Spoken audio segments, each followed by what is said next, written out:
continente de culturas.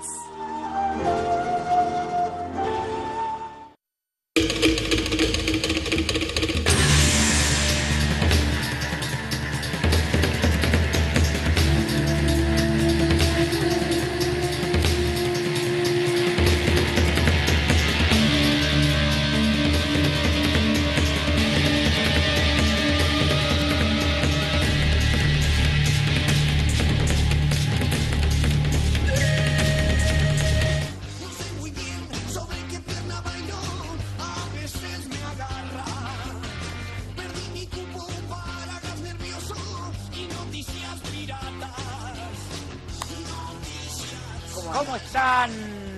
Perdón, le interrumpí. No, por Estábamos justo, nos pisamos. Como ven, esto no tiene... No es que nos ponemos de acuerdo, es un desastre esto. Es pura... Es una improvisación. Improvisación. Improvisación, esto es el arte de la improvisación. Ojo con los medios. Me encanta ir a ver a mí improvisación al teatro. Yo no sabe que no, al teatro Sí, no es algo que me apasione. He ido muy pocas veces en mi vida al teatro y es lamentable porque en general las ¿El obras teatro que he visto... usted? Yo también, sí, muy. Pero he visto obras muy buenas, me han gustado, pero no, soy más del cine, de los recitales. No se haga el duro, vaya a ver muchas obras de teatro que son excelentes. Mañana voy a empezar con las recomendaciones. Ya va a ir aquí al teatro. Pero cuando vas a ver en ¿Al Nacional? en los teatros under de Buenos Aires, esos monologuistas que improvisan, hay algunos que son muy buenos. Bueno, ahí, digamos, de personajes que hoy son grandes estrellas de la televisión argentina, muchísimos salieron de esos teatros underground, ¿no? Del Bululú. Acabo de decidir que soy un actor frustrado. Y usted tiene... Un actor improvisador frustrado. Usted tiene capacidades histriónicas. ¡Impresionante! Impresionante, eso lo aprendió con... Eso es Stanislavski, con capítulo 4. Alfredo Alcón, impresionante. Sí, tremendo, ¿no? Tremendo. Cuidado porque del ridículo no se vuelve, dicen algunos. Claro que nosotros sobrepasamos esa barrera hace rato, así que no nos preocupa en absoluto. Bienvenidas y bienvenidos, esto es Ojo con los Medios a través del 4161 Aviala de la Causacho Uncoca en Cochabamba y del servicio de cable Entel, que nunca lo anunciamos, en todo el país. Necesitamos, por favor, que nos remitan audiencia desde allá a donde estén, fuera de La Paz, El Alto y Cochabamba, a ver si efectivamente, porque nosotros estamos aquí en la sede de gobierno, nos sintonizan en algún momento. ¿Será? Sí, Tenemos para eso nuestro Facebook, Ojo con los Medios, tenemos nuestro Twitter, Ojo con los Medios igual. Sí, ahí lo tenemos en la pantalla. En la pantalla, por favor, si estás fuera de La Paz, El Alto o Cochabamba y nos estás viendo en este momento, péganos un grito y avisanos. Así, de paso, te saludamos desde acá. También está la línea telefónica por ahí, bueno, hoy no. Abrimos si alguien quiere Pero llamarnos. no sé si pueden porque estamos en otro... Ah, estamos en otro estudio. Sí, acá ¿Sí? hay una mano. Bueno, cualquier cosa... Una mano que pone, dos manos que ponen pulgar arriba. Víctor, que no cumple con sus funciones, con las tareas que le encomendamos, no cumple, nuestro camarógrafo, pero dice que sí anda el teléfono. Estamos entonces en, no se ría, en la sede de gobierno 214-8440. Adivine, en todo caso, bueno, no voy a seguir. Que nos llamen aquí a los estudios del canal, que está a full. Ayer empezó un programa nuevo, Palestra Política. Los felicitamos a los compañeros, lo vinimos a ver. Y... Muy bien, Palestra Política, poniendo temas sobre la mesa que son necesarios. Así que bien, Avi Ayala anotándose un puntico ahí.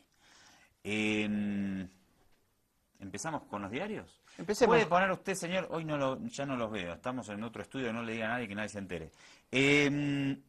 Por favor, esta tapita, si podemos poner esta portada en pantalla, a pantalla completa, valga la redundancia.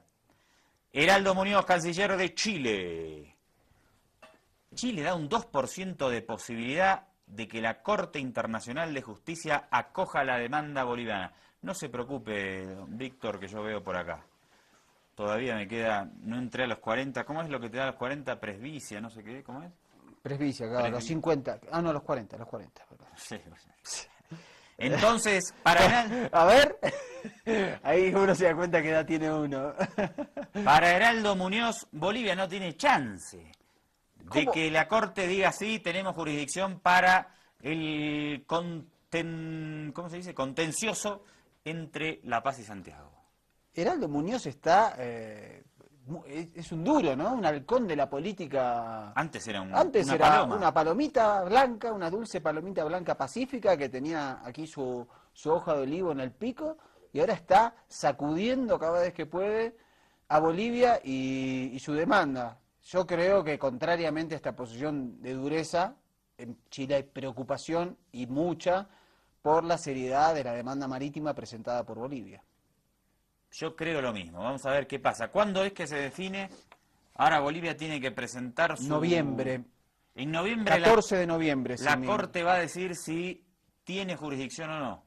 Claro, ahora Bolivia tiene que presentar, digamos, una contrapropuesta o un contraescrito a la presentación, a la impugnación de Chile de la Corte Internacional de Justicia y por lo tanto en este lapso se suspende per se la demanda inicial, la memoria presentada por Bolivia y Bolivia tiene que presentar una propuesta respecto a la impugnación de Chile. Después de esto, la AIA decidirá si es pertinente o no lo que hizo Chile, lo que sí tenemos que admitir que Chile consiguió tiempo.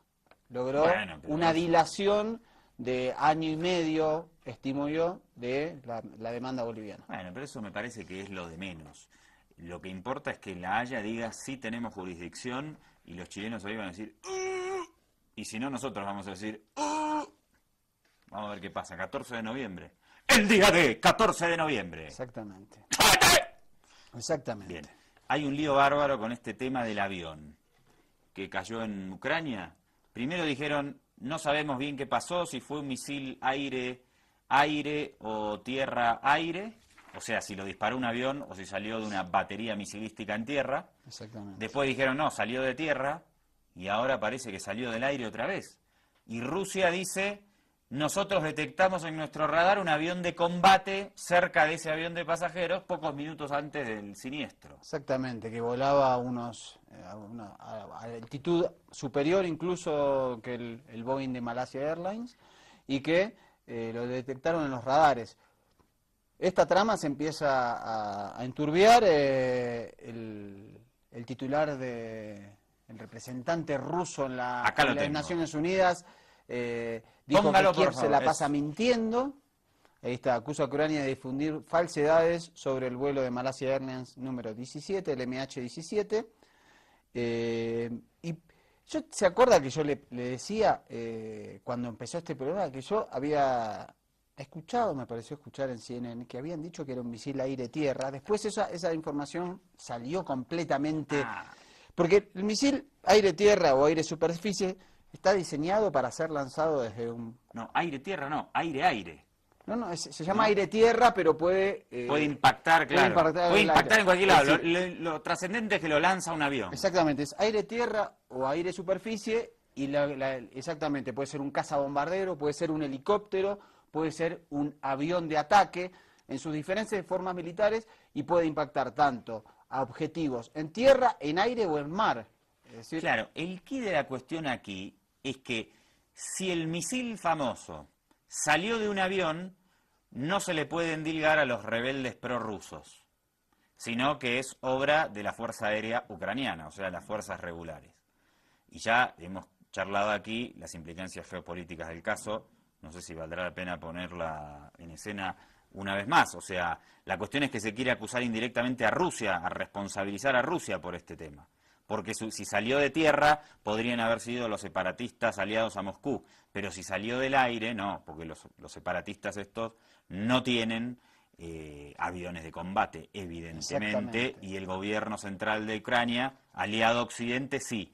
Incluso nosotros, pasamos aquí en Ojo con los Medios, el diálogo entre dos supuestos separatistas que daba a entender que habían sido ellos quienes habían derribado el avión. Y dijimos, esto nos parece verídico, no podemos afirmarlo un 100%, pero aparentemente los rebeldes se equivocaron y derribaron este avión. Y ahora parece que no está tan segura la cosa. no, justamente el representante ruso lo que dice es que esos diálogos fueron fraguados, es decir, que fueron armados en base a diferentes partes y extractos de conversaciones. Es decir, no es, Mire que no es nosotros, una conversación... nosotros lo charlamos fuera del aire, cuando en el momento de producir el programa. Sí. Y dijimos, ¿esto cómo es? ¿Qué te parece? Le pregunté yo al doctor. No, y parece que se equivocaron los rebeldes y fueron ellos. Y yo pensaba lo mismo. ¿Y esta conversación será verídica? Y pareciera que es verídica. Más allá de que siempre analizamos y partimos de la base de que los medios de comunicación y los grandes servicios de espionaje occidentales y no occidentales pueden montar alguna campaña para confundir a la población. Y hoy es bastante sencillo fraguar por las capacidades tecnológicas conversaciones, ensamblarlas, no es tampoco una ciencia. En definitiva, no sabemos qué pasó. Obama habló como 3 veces del avión. Es un caso gravísimo, por las implicaciones geopolíticas que ya hemos comentado. ¿Por qué no ponemos al aire la nota 17, archivo 18 de julio, cuando Obama dice que es un misil aire-tierra, o sea que lo lanzó un avión? Exactamente. ¿Es el primer día? Esto sucede, el segundo día sería, porque esto que sucede el 17. A ver qué dice Obama, si le podemos sacar un poco la línea ahí.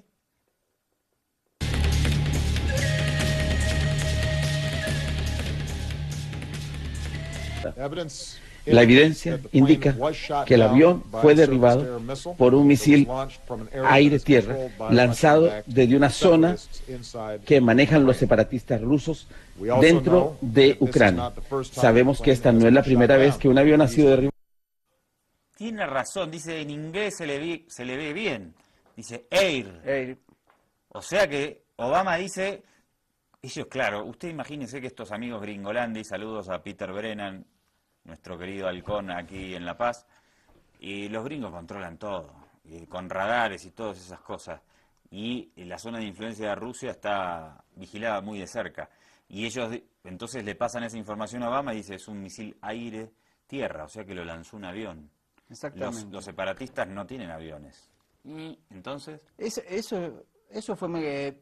Me quedé maquinando estos días después que pasó eso, porque yo estaba convencido que había oído en los medios, no recordaba específicamente que Obama lo había dicho, debo ser sincero, pero recordaba que CNN había lanzado que en un primer momento comunicados en lo que los expertos decían que había sido un misil de acuerdo a los análisis de radares, etcétera, etcétera, que había sido un misil aire-tierra. Después esa versión quedó completamente desdibujada y empezaron a hablar de estos misiles Buk de fabricación rusa, que son misiles especializados desde tierra, con una base muy fuerte para derribar aviones de combate y que tiene una característica tan fuerte que pueden derribar aviones de combate sin siquiera tocarlos, es decir, explotando cerca, por el poder de fuego. Yo digo, ¿a quién se le ocurre? Me gustaría entrevistar a los que diseñan estas bombas. ¿No? Qué capacidad para el mal, ¿no? Para el daño. Es decir, para multiplicar el daño. Bien, vamos a hacer un corte, por favor. No, pero... Dígame. Mire, por eso es la nota que viene después. Ah, bueno, entonces vamos. La nota 18, porque justamente fíjese cómo Barack Obama dice eso, y 3 días después se hace un análisis en CNN en base a sus expertos, y determinan que fue un misil Buk. Yo también soy experto, le voy a decir. En mi tierra, en mi comarca, me conocen como el experto. Todavía no se sabe muy bien en qué, pero así... Pero así la fama se consigue. En serio. La fama es importante, no importa en qué, pero generarla.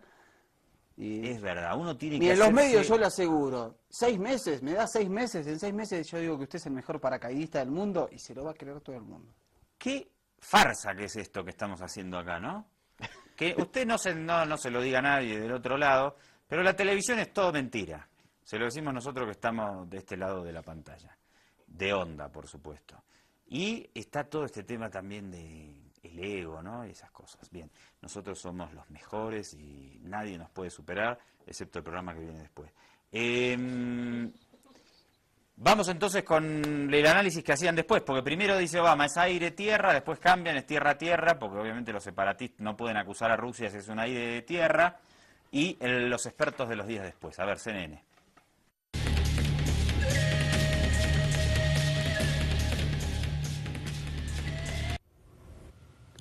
El avión, un Boeing 777, despegó de Ámsterdam, del aeropuerto de Schiphol, el destino final, Kuala Lumpur, y lo hizo utilizando rutas comerciales frecuentadas por muchos aviones. Esta pasa por encima de Ucrania. Se perdió contacto con la aeronave poco después de que geográficamente hubiese pasado por la ciudad ucraniana de Donetsk.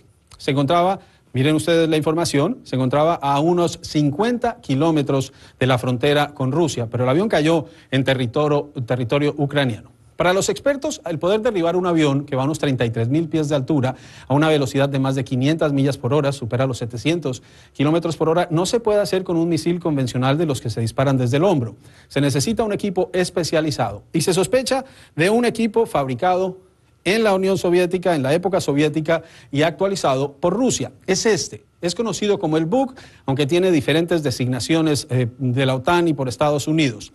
Necesita 4 operarios. Como ven ustedes, tiene 4 misiles de alta precisión. Es un aparato móvil, es un aparato que se puede alistar en muy poco tiempo y que cuenta con misiles de gran tamaño. Veamos cuáles son las características de los misiles del Buk. Son misiles como este, que miden por lo menos 5 metros de largo, pesan 1.500 libras.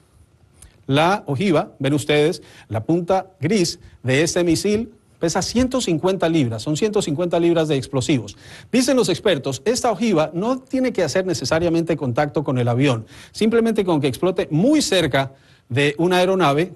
La misión de estas baterías es defender de misiles, defender de otro tipo de aeronaves, pero en manos de personas que no las manejan necesariamente pueden darse, según expertos, tragedias. Estados Unidos insiste en que la tecnología y el entrenamiento en esta zona solo la tiene Rusia, aunque Rusia responsabiliza a Ucrania. Pero lo cierto es que un misil de este tipo es, para expertos, la principal causa del derribamiento del avión de Malasia.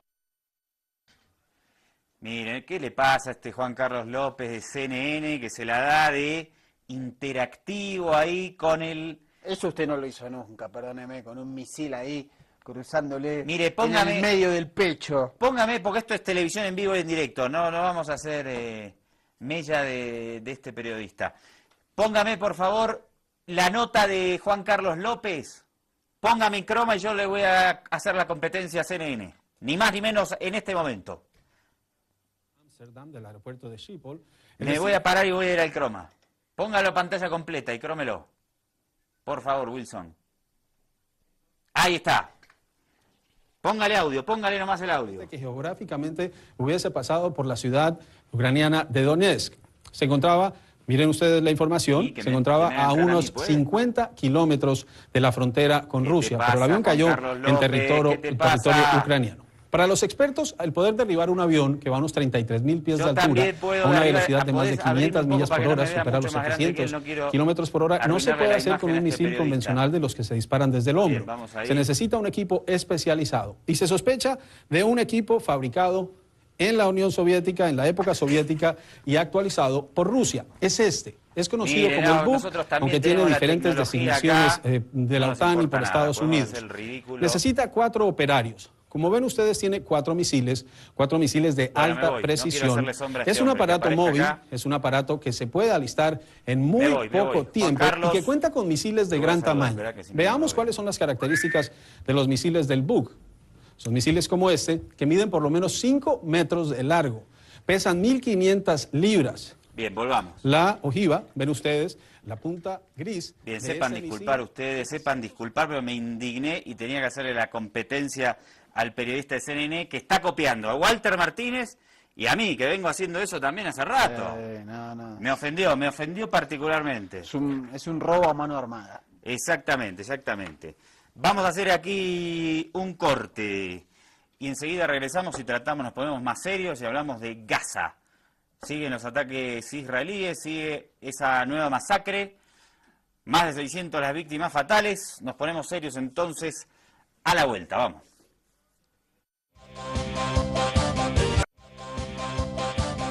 Avia Yala Televisión, un continente de culturas.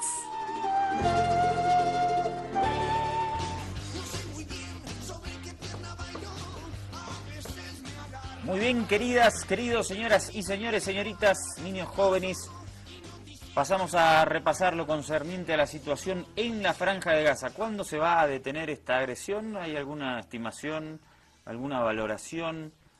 ¿Hay algún olfato periodístico ahí que te lleve a decir algo? Yo creo que esta semana va a tener que tener un cierre. John Kerry y Ban Ki-moon fueron a Medio Oriente, estuvieron en Egipto, plantearon nuevamente una tregua, aparentemente Israel la aceptaría, jamás puso algunas condiciones. Hoy el Consejo de Seguridad de Naciones Unidas estuvo tratando el tema. Fue muy interesante ver sobre todo a los representantes latinoamericanos plantear para qué sirve el Consejo de Seguridad. Estamos hablando a este momento de 640 palestinos asesinados, de más de 3.000 heridos, de 100.000 desplazados, 80% civiles, la mitad mujeres y niños. Ya suman 30 muertos en el lado de Israel, 28 soldados y 2 civiles. Y fueron muy potentes los planteos de Argentina, de Nicaragua, Ecuador, también de Irán. Sí. Quiero destacar una frase de Sacha Llorenti. Que lo tenemos, por cierto. ¿Lo tenemos? Y fue muy potente la presentación del embajador de Bolivia, el representante de Naciones Unidas. Entonces me la guardo para más adelante cuando lo veamos, si es que no está lo que yo tengo citado aquí. Empecemos con... Creo que sé lo que es y está. Está, sí. Ojo con las redes. Wilson, por favor.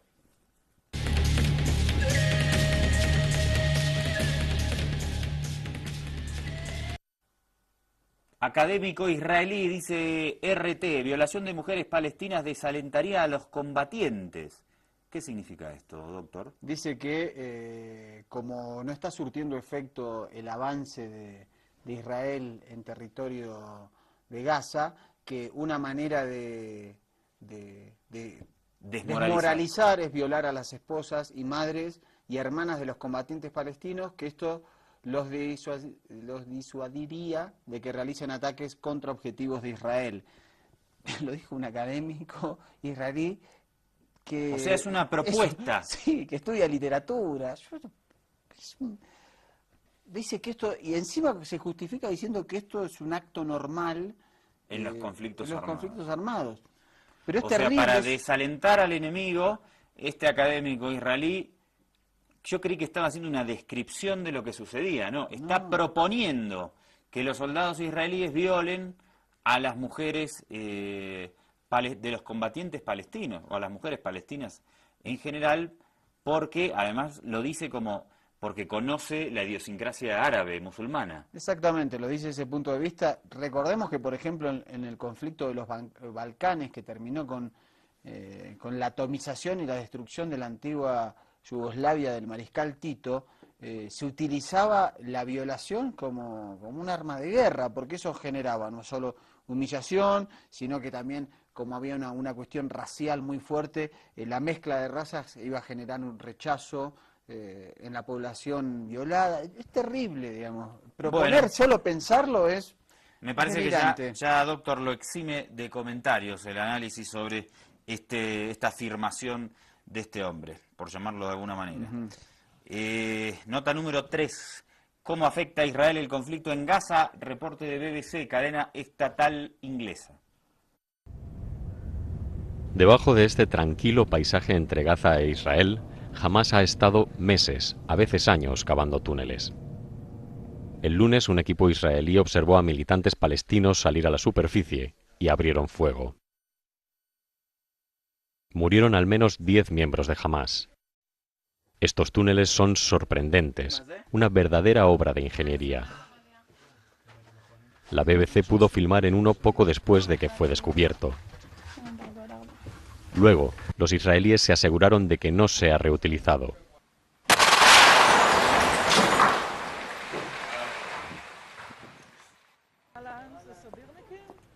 Horas después de este operativo, una alta funcionaria del gobierno de Israel felicitó a los soldados involucrados.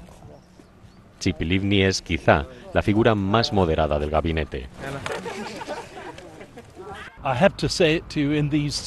Se lo tengo que decir en estos términos. ¿Van a seguir matando civiles, incluyendo mujeres y niños, en cantidades bastante grandes hasta conseguir lo que ustedes quieren?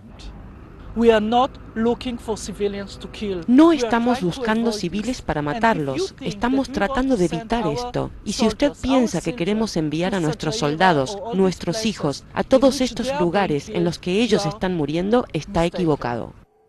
Esta es una de las razones por las que no hay proporción entre el número de víctimas de un lado y de otro. Israel ha desarrollado el sistema antimisiles más efectivo del mundo, la llamada cúpula de hierro.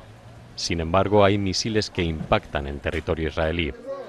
Uno de ellos cayó en esta vivienda. La familia se había refugiado y casi no hubo daños. Estamos aquí para quedarnos, es nuestro hogar. Mientras hablaba, Gaza era pura muerte y destrucción. A solo 20 kilómetros de distancia, pero un mundo diferente. Sin embargo, aquí en Israel hay funerales de sus soldados cada día. 13 fallecieron el domingo, 7 el lunes. Aquí enterraban a un israelí de origen etíope. La cantidad de muertes palestinas e israelíes puede ser completamente diferente, pero Israel también está pagando un precio muy alto. Es como cuando Estados Unidos invadió Vietnam, ¿se acuerda? Hubo más de 50.000 soldados estadounidenses muertos en combate en Vietnam, más de 50.000. Sin embargo, la cifra de vietnamitas que murieron durante esa invasión creo que supera o llega hasta los 2,5 millones, si mal no recuerdo. Sí, las cifras no son exactas, pero sí se habla entre 2,5 millones y 3,5 millones en algunos casos también las cifras que se manejan, ¿no? O sea que más, bueno, es una desproporción total, como es la desproporción esta, 30 contra 640. Ahí va. Seguimos correlativo a las notas del guión, señor director. A ver qué sigue. Sobrevivieron en un edificio de 6 plantas en la ciudad de Gaza que la Fuerza Aérea israelí bombardeó por la tarde. Pero parece que murió una familia germano-palestina. El matrimonio se había refugiado allí con sus 4 hijos. El hombre era médico, estudió en Alemania, tenían la nacionalidad palestina y alemana. Horas antes, el horror invadió el hospital Al-Aqsa en Gaza. Una granada impactó en el 3er piso, donde están la sala de terapia intensiva y varios quirófanos. En los pasillos reina el caos.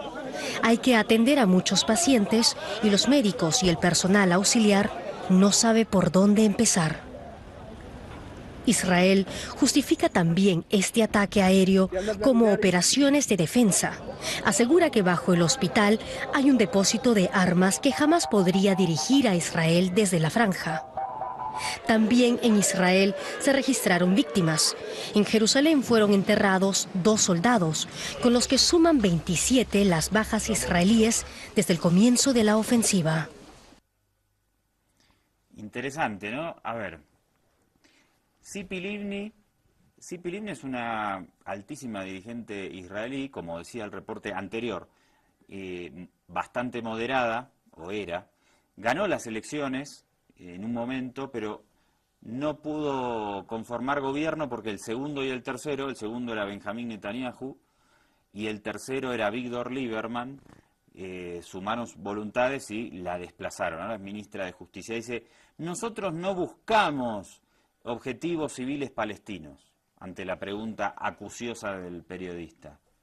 No buscamos, pero las encuentran. Las imágenes son por demás descriptivas. Y después en el reporte que vimos recién de la Deutsche Welle, cadena estatal alemana, decía que la posición israelí justificaba el ataque al hospital diciendo que probablemente o seguramente o ellos tenían la información de que había armas de Hamas debajo del hospital. Entonces, como su información de inteligencia dice que Hamas oculta armas debajo de un hospital, que debe ser tan cierto como que Saddam Hussein está a punto de tener la bomba atómica, entonces bombardean el hospital y bueno, si hay 300 civiles en el hospital, no es problema nuestro. Es terrible, entonces sabían impresionante que era un hospital. Impresionante. En un momento en el cual se están calculando los heridos en 3.000. Así que imagínense la situación que viven los hospitales en la franja de Gaza, la cantidad de heridos apilados y esperando ser atendidos, y vos tirás una bomba ahí. La otra cosa que no entiendo es, si Hamás sigue tirando sus cohetes hacia territorio de Israel, ¿eso no lo descubrís? ¿Eso no es un objetivo militar? ¿Cómo puede ser? Es lo mismo que yo tire una bomba atómica en Miraflores y diga, no, yo quería atacar el cuartel general de Miraflores. Pero bueno, había ciudadanos civiles que están en los alrededores. ¿Qué voy a hacer? Tuve que tirar la bomba igual. Sí, que no caminen por ahí, por favor, Claro. no falta decir. Bueno, menudas argumentaciones. Vamos con el reporte de José Levi para CNN. A ver qué dice don José. Sepelios en Gaza. Son ya más de 600 víctimas mortales en 15 días. Al menos 120 de ellas serían niños. Víctimas inocentes de un conflicto sangriento entre Israel y las milicias palestinas, realizado en una de las zonas más densamente pobladas del mundo, Gaza. Y uno tras otro se suceden los sepelios también al otro lado de la frontera, principalmente de soldados jóvenes israelíes que vieron sus vidas truncadas. Stop fighting. Start talking. Parar la lucha, comenzar el diálogo y tratar las raíces del problema, de manera que no estemos en la misma situación cada 6 meses o un año. 6 months or a year. Y con este mensaje, Ban Ki-moon intenta mediar entre las partes junto al jefe de la diplomacia estadounidense, John Kerry, quien también llegó a la zona. Israel ha aceptado la propuesta de cese el fuego. Solo Hamás necesita decidir ahora si salva a civiles inocentes de esta violencia. Entre los palestinos, y no solo en Hamás, creen que Estados Unidos se equivoca. Culpar a la víctima, acusarla de usar escudos humanos, culparla de las pérdidas de sus propias vidas. Y lo peor es que gente como Obama o Kerry lo repiten, sin ni siquiera fijarse en las evidencias. Se trata de una población cautiva. De su parte, el primer ministro israelí, Benjamin Netanyahu, ataca a Hamás, y no solo en el campo de batalla. Hamas is like ISIS. Hamas is like Al-Qaeda. Hamás es como ISIS, como Al-Qaeda, como Hezbollah, como Boko Haram y como tantos grupos islamistas que rechazan el pluralismo y usan sus propios pueblos como escudos humanos. En el ejército israelí intensificaron sus bombardeos, especialmente en las zonas de posibles túneles de ataque. Un problema que dificulta aún más finalizar el conflicto son las enormes diferencias que existen entre elementos claves para una posible solución, como son Hamás y Egipto, Qatar y Egipto, o Hamás, que controla Gaza, y el gobierno autónomo palestino, que controla la ribera occidental. José Levi, CNN, Jerusalén. Bueno, si Hamás es como ISIS, entonces Netanyahu es como Hitler. Su canciller Avigdor Lieberman dijo que la mejor forma de solucionar el conflicto con los palestinos era lanzar una bomba atómica en la Franja de Gaza. Lo dijo en serio, y eso le dio, y salió tercero en las elecciones. Y lo dijo hace 5 años, no lo dijo en 1920. Y hace 2 días una diputada derechista de Israel dijo que habría que matar a todas las madres palestinas por ser portadoras de hijos que son serpientes y futuros terroristas. Lo que dijo Eduardo Galeano, el holocausto no es una póliza de seguros para convertirse en aquel que alguna vez te destruyó. Para muchos, lamentablemente en el mundo de hoy, decir estas cosas es ser antisemita, cosa que no tiene, desde mi punto de vista, no resiste ni el menor análisis. El día que el gobierno palestino masacre al pueblo israelí con bombas, con F-16, con el terrorismo de Estado que se ve hoy, seguro que aquí lo vamos a cuestionar de la misma manera. Estamos cuestionando a un gobierno que utiliza su poderío militar para masacrar a otro pueblo en condiciones, muchos de ellos desarmados, y los combatientes de Hamás en condiciones mucho más precarias. Eso es terrorismo de Estado. No hablemos de los combates contra los milicianos de Hamás, pero bombardear un hospital porque supuestamente abajo hay armas, ¿eso qué es?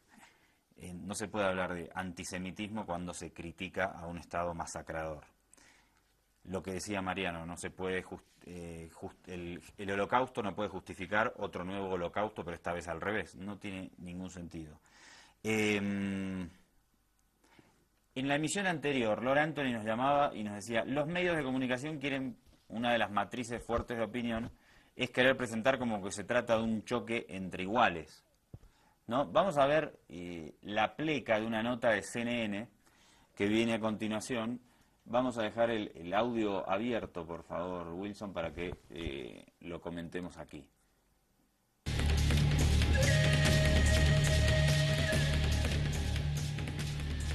4 personas y los heridos superan los 3.700.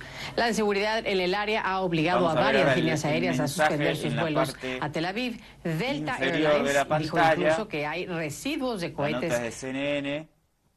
Suman 604 los muertos por choques entre Israel y Hamás, deslindando obviamente la responsabilidad del Estado de Israel en ordenar esa masacre. Porque si quieren combatir de combatientes a combatientes o de ejército regular a guerrilla urbana, no hace falta bombardear un hospital para hacer eso. Vamos a hacer aquí un corte, el segundo enojo con los medios de hoy. Regresamos enseguida para seguir compartiendo este material. No te los pierdas. Avia Yala Televisión, un continente de culturas.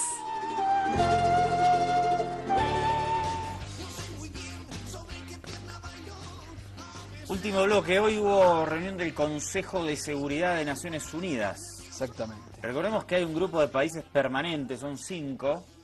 Estados Unidos, Rusia, China, Francia e Inglaterra. Inglaterra. Y 10 más. Y después 10 más que son van alternándose. ¿Bolivia está entre los países que se están alternando? Digo porque hoy habló el embajador Sacha Llorenti. Sí, ahora está allí.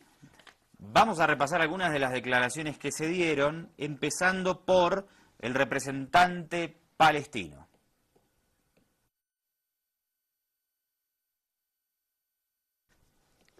No, esa...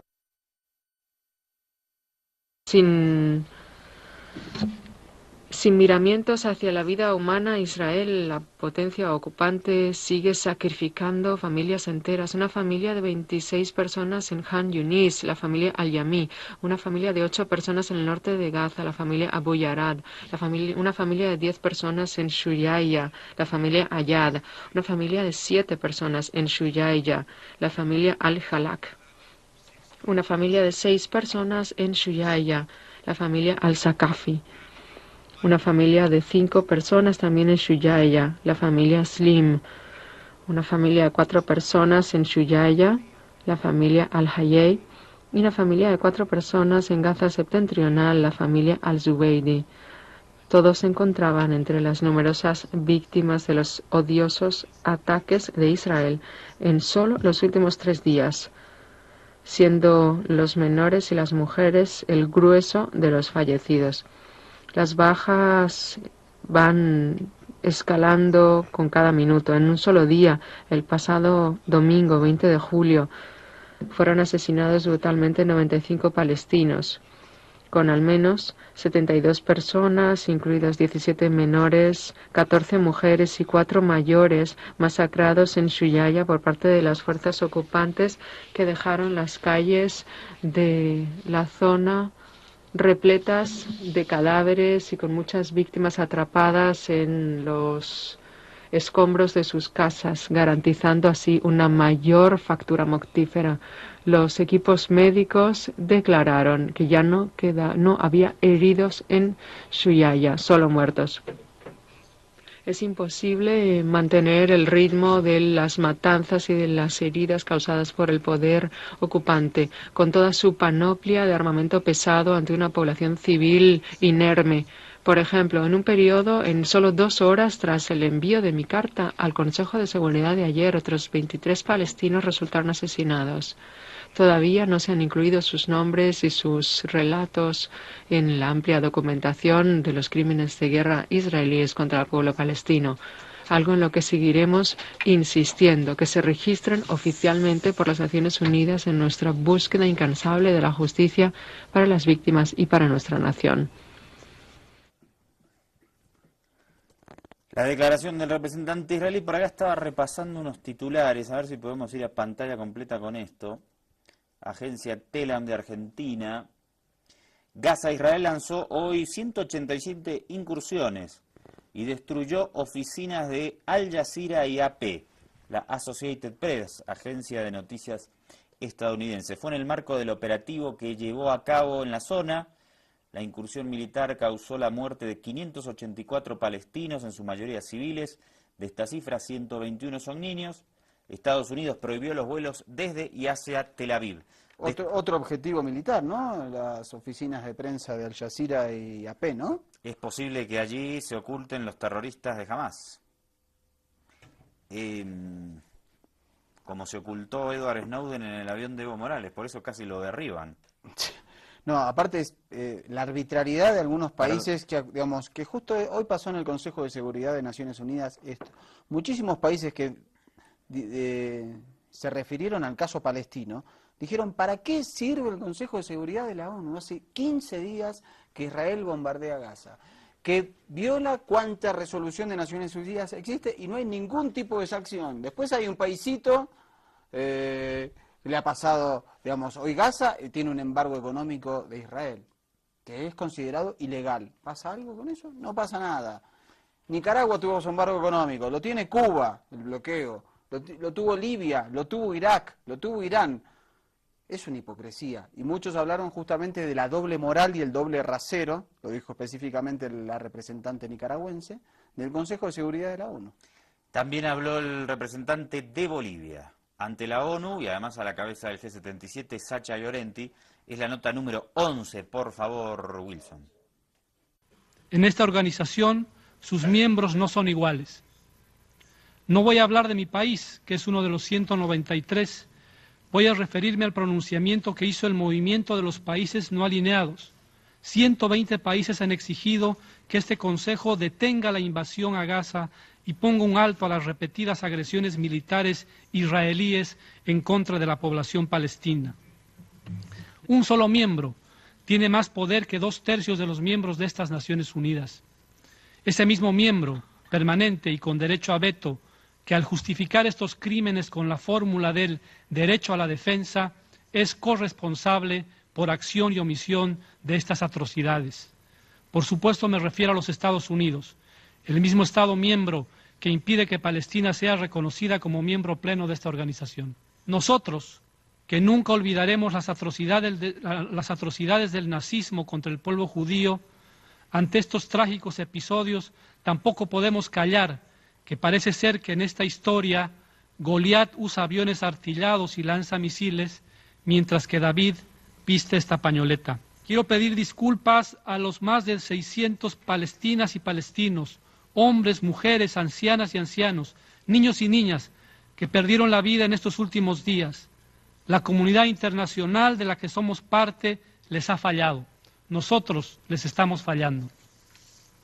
Quiero pedir disculpas a los más de 3.500 palestinos y palestinas, hombres, mujeres, ancianos y ancianas, niñas y niños que han resultado heridos y pueden quedar con discapacidades permanentes producto de la agresión israelí. La comunidad internacional les está fallando. Quiero pedir disculpas por el casi centenar de escuelas, las 18 instalaciones médicas destruidas por el ataque israelí.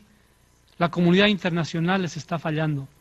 Bolivia exigimos de la manera más enérgica que detengan la agresión militar israelí en contra de Palestina. Exigimos que asuman su responsabilidad y paren la construcción de ese infame muro. Exigimos que cesen los asentamientos ilegales. Exigimos que liberen a los presos palestinos. Exigimos que se cumplan las convenciones de Ginebra, las de derechos humanos y el Estatuto de Roma. Exigimos un régimen de sanciones contra Israel. Exigimos que cese la agresión, sí, pero que también cese la ocupación. Exigimos de una vez y para siempre tengan los palestinos un Estado libre, soberano e independiente. Termino esta intervención, señor presidente, recordando las palabras de Nelson Mandela, ese hombre revolucionario que no estaba en el altar de lo inocuo, sino en la lucha por la liberación de los pueblos. Mandela decía, sabemos demasiado bien que nuestra libertad será incompleta sin la libertad de Palestina. Le leo un cable que me acaba de llegar, doctor. Agencia EFE de España. Fidel Castro dice que Rusia y China están llamados a encabezar un nuevo mundo. ¿Tendrá que ver con lo que está viendo en Fidel a través de las pantallas lo que sucede en la Franja de Gaza? Y también por las recientes visitas de los mandatarios de Rusia y de China por Latinoamérica, firmando importantísimos acuerdos de cooperación y también dando un mensaje geopolítico a los Estados Unidos respecto al interés de esos dos países por hacer vinculaciones, integración, cooperación y negocios con América Latina. Y de lo que dijo Sacha Llorenti, el embajador de Bolivia ante la ONU, quiero rescatar algo que sí aparecía ahí, pero lo quiero resaltar. Quiero pedir disculpas a los más de 600 palestinos que perdieron la vida en estos días. Les hemos fallado. Muy interesante, Muy interesante, sí, ¿no? Porque es aparte un mea culpa de, digamos, una comunidad internacional que ante situaciones complejas, extremas y en este caso de un desastre humanitario de dimensiones, no hace nada, no pasa nada. Hay mucha celeridad para tirar bombas o querer tirar bombas en muchos países, como han sufrido por parte de Estados Unidos y la OTAN, pero cuando un pueblo sufre, la comunidad internacional está atada de manos por estos países que no son iguales al resto. Depende de quién infrinja el sufrimiento. Por supuesto, claro, pero... Si son amigos nuestros no pasa nada, si son enemigos vamos y los arrasamos. Bueno, ¿qué clase de comunidad internacional donde un país, o en este caso 5, tienen un poder de veto que pueden oponerse a los otros 193, por ejemplo? Doctor, nos vamos, si le parece, y lo hacemos con las imágenes de la manifestación de repudio a esta agresión israelí que se dio justamente aquí en el Estado Plurinacional de Bolivia, en La Paz, porque también hubo otras movilizaciones en Cochabamba y en Santa Cruz, pero estuvimos presentes haciendo la cobertura de lo que sucedía en La Paz para la cadena Hispan TV, y con ese material nos vamos, doctor. Comandante. Hasta la próxima emisión de Ojo con los Medios. Vámonos, chao. A 12.000 kilómetros de la Franja de Gaza, en el corazón de Sudamérica, un nutrido grupo de bolivianos demuestran que la nueva masacre contra el pueblo palestino no les resulta indiferente. Sionista, Estado terrorista. Ellos son niños y ancianos y mujeres. La Franja de Gaza es para su pueblo. Nosotros los bolivianos y los creyentes del Islam estamos apoyando al pueblo palestino y al lugar de Gaza exactamente. Cómo están siendo bombardeados y asesinados los niños, que duele verlos. Las mezquitas, cómo lo han bombardeado, a los ayunantes han matado. ¿Cómo es posible? ¿Dónde está su corazón humano? Repudiamos todo lo que sucede a nuestros hermanos en Palestina. Es muy triste la matanza que se está haciendo a los niños, a las personas civiles, mujeres, ancianos. Acá vemos también cómo los padres tienen que sufrir el dolor de la pérdida de sus hijos. ¡Mundo, despierta! ¡Mira la matanza! Las consignas y los carteles que portaban los manifestantes fueron la muestra cabal del repudio generado por la agresión israelí. ¡Sí a la paz! ¡No a la guerra! ¡Sí a la paz! Y el pueblo boliviano hoy día está solidarizando con nuestra causa, con nuestros caídos, con nuestros mártires, y por ese motivo estamos reunidos aquí para apoyar a nuestros mártires. Paren este genocidio, que paren ese masacre contra los niños palestinos. En la protesta también participaron autoridades nacionales. El llamado es que nos unamos en una voz en contra del genocidio, en contra del terrorismo, en contra de esas acciones terroristas de Israel y obviamente también apoyadas por Estados Unidos. La movilización llegó hasta la sede de la Embajada de Estados Unidos, el principal proveedor de armamento de Israel. ¡No más guerra! ¡No más guerra! ¡No más guerra! ¡Despierta! ¡Mira la matanza! Esta movilización se lleva adelante de manera simultánea en las 3 principales ciudades del Estado Plurinacional de Bolivia. Andrés Allari, Hispan TV, La Paz. Un buen padre, una buena madre. ¿Por qué a la gente buena